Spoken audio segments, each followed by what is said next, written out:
హరి ఓం. శ్రీ మహావిష్ణు పురాణం 68వ భాగం. దత్తాత్రేయుడు పురోహితుడై పరశురాముని చేత తల్లిదండ్రులకు అపర కర్మలు చేయించుట.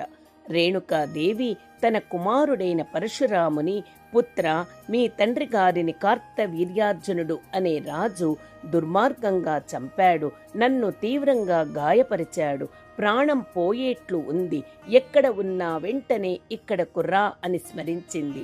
పరశురాముడు వెంటనే అక్కడ ప్రత్యక్షమయ్యాడు. మరణించిన తండ్రి జమదగ్నిని బాణాలు కుచ్చుకొని తీవ్రంగా గాయపడిన తల్లి రేణుకను చూసి బాధపడ్డాడు. కన్నీరు వస్తుంటే తల్లిని ఒడిలోకి తీసుకుని బాణాలు లాగివేశాడు. పరశురాముడి రోదన విని రేణుక కళ్ళు తెరచి చూసింది. నెమ్మదిగా ఓపిక కూడా తీసుకుంటూ, రామ, ఈ రాజ్యానికి రాజైన కార్తవీర్యార్జునుడు సైన్య సమేతంగా వేటకు వచ్చి మన ఆశ్రమానికి వచ్చాడు. నేను మీ తండ్రి వారికి కామధేనువు సహాయముతో భోజనము వసతి ఏర్పాట్లు చేశాము. కార్తవీర్యుడు అతిథి సత్కారాలు భోజనాలు చేసిన తరువాత ప్రసాదించిన కామధేనువుని దుర్బుద్ధితో బలవంతంగా తీసుకుపోతలిచాడు. కామధేనువు యొక్క గోసైన్యముతో ఓడిపోయి ఉక్రోషముతో మీ తండ్రిని చంపాడు. అడిగిన నన్ను 21 బాణాలతో గాయపరిచాడు. నీ రాక కోసం ప్రాణాలు నిలుపుకొని ఉన్నాను. నీవు ఈ విధంగా అధర్ములైన క్షత్రియ వంశాలను భరతఖండమంతా 21 సార్లు తిరిగి గాలించి సంహరించుము. మాకు ఆత్మశాంతి లభిస్తుంది. ఎవరు ఎక్కడ దహింపని ప్రదేశములో మాకు అగ్ని సంస్కారాలు చేయుము. అనసూయా పుత్రుడైన దత్తాత్రేయుని పురోహితునిగా చేసుకుని మాకు 13వ రోజు వరకు అపర కర్మలు జరిపించుము. దత్తుని నిర్వహణలో చేయబడిన ఉత్తర క్రియల వలన మాకు ఉత్తమ గతులు లభిస్తాయి అని పలికి రేణుకాదేవి పరశురాముని ఒడిలో ప్రాణాలు వదిలింది. పరశురాముడు తల్లి తండ్రులకు అగ్ని సంస్కారాలు నిర్వహించాడు. తల నీలాలు తీసివేసిన పరశురాముడు పురోహితునుగా అపర కర్మలు చేయించమని అడగటానికి దత్తాత్రేయుని వద్దకు వెళ్ళాడు. దత్తాత్రేయుడు పరశురాముని పరీక్షించాలని పంచముడిగా రూపము ధరించి శిష్యులు శునకములై అనుసరిస్తుండగా పరశురామునికి మలిన రూపములో దర్శనమిచ్చాడు. పరశురాముడు దత్తాత్రేయుని నిజరూపం ధ్యానము ద్వారా తెలుసుకుని చేతులు జోడించి నమస్కరించాడు. ఒకరు మహావిష్ణువు అంశ అయితే మరొకరు మహావిష్ణువు అవతారం. పరశురాముని మనస్సులోని భావము గ్రహించి, రామ, క్షత్రియుడైన కార్తవీర్యార్జునుడు చేయరాని బ్రహ్మహత్య చేసి మహాపాపము చేశాడు. అన్నం పెట్టిన మనిషిని చంపిన అతను తగిన శిక్ష పొందుతాడు. మీ తల్లిదండ్రులకు అపర కర్మలు నీ చేత చేయిస్తాను అని పరశురాముని వెంట బయలుదేరాడు. తన ఆశ్రమము చేరిన పరశురాముడు దత్తాత్రేయుడు చెప్పినట్లు 2వ రోజు నుండి తల్లిదండ్రులకు భక్తి శ్రద్ధలతో ఉత్తర కర్మలు చేయసాగాడు.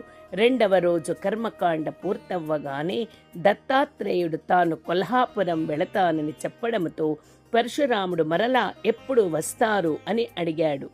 తలిచిన వెంటనే వచ్చి చేయిస్తాను అని దత్తాత్రేయుడు వెళ్ళిపోయాడు. ఆ విధంగా ప్రతిరోజు వచ్చి పరశురాముని చేత ఉత్తర క్రియలు చేయిస్తూ అశౌచాన్నము అభోజ్యము కనుక భిక్షాటనకై కొల్హాపురం వెళ్ళేవాడు. ఒకరోజు దత్తాత్రేయుడు కొల్హాపురం వెళ్ళిన తరువాత కర్మలు పూర్తి చేస్తున్న పరశురాముని వద్దకు పులి వచ్చింది. చూసిన పరశురాముడు నిరాయుధుడై ఉండటము వలన అమ్మా అని తల్లి రేణుకను తలచి అరిచాడు. వెంటనే రేణుకాదేవి అక్కడ ఆవిర్భవించింది. అపర కర్మలు పూర్తి కాకపోవడము వలన ఆమె దివ్య శరీరానికి శిరస్సు ఏర్పడలేదు. రామ, ఏమి జరిగింది నాయనా అని శిరస్సు లేని రేణుక అడిగింది. అప్పుడే వెనక్కి తిరిగి వచ్చిన దత్తాత్రేయుడు, రామ, అపరకర్మలు పూర్తి కాకుండా ఆమెను ఎందుకు పిలిచావు? పిండీకరణ అయిన తరువాత పిలిస్తే సంపూర్ణ శరీరముతో వచ్చి ఉండేది అన్నాడు. తల్లికి దత్తాత్రేయునికి నమస్కరించి, మునీంద్ర, పులిని చూసిన క్షణములో అమ్మ గుర్తుకు వచ్చి పిలిచాను. ఈ శిరస్సు లేని అమ్మ రూపము చూశాను అన్నాడు. దత్తాత్రేయుడు, ముందు మనం మిగిలిన రోజుల ఉత్తర క్రియలు పూర్తి చేద్దాం అని పలికాడు.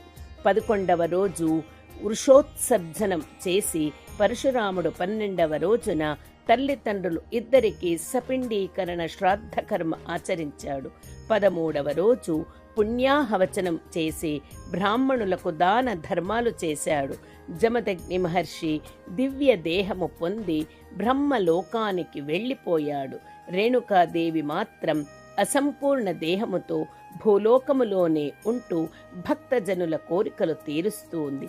పరశురాముడు ఒకరోజు తల్లిని తలుచుకుని ఆమె ప్రత్యక్షము కాగానే కార్తవీర్యార్జునుని సంహరించడానికి 21 సార్లు భూభ్రమణము చేసి అధర్మ క్షత్రియ వంశాలను నిర్మూలించడానికి తగిన శక్తి సామర్థ్యాలు పొందే మార్గం చెప్పమ్మా అని అడిగాడు. రేణుకాదేవి ప్రేమతో పుత్రుని తల నిమురుతూ, కుమారా, నీ సంకల్పము నెరవేరే శక్తి సామర్థ్యాలు పొందడానికి అఘోర రుద్రుని అనుగ్రహం లభించాలి. నీవు శివుని ఆరాధించి ప్రసన్నము చేసుకో, శుభం కలుగుతుంది అని ఆశీర్వదించింది.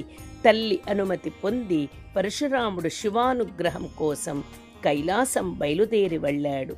హరి ఓం తత్సత్. శ్రీకృష్ణార్పణమస్తు.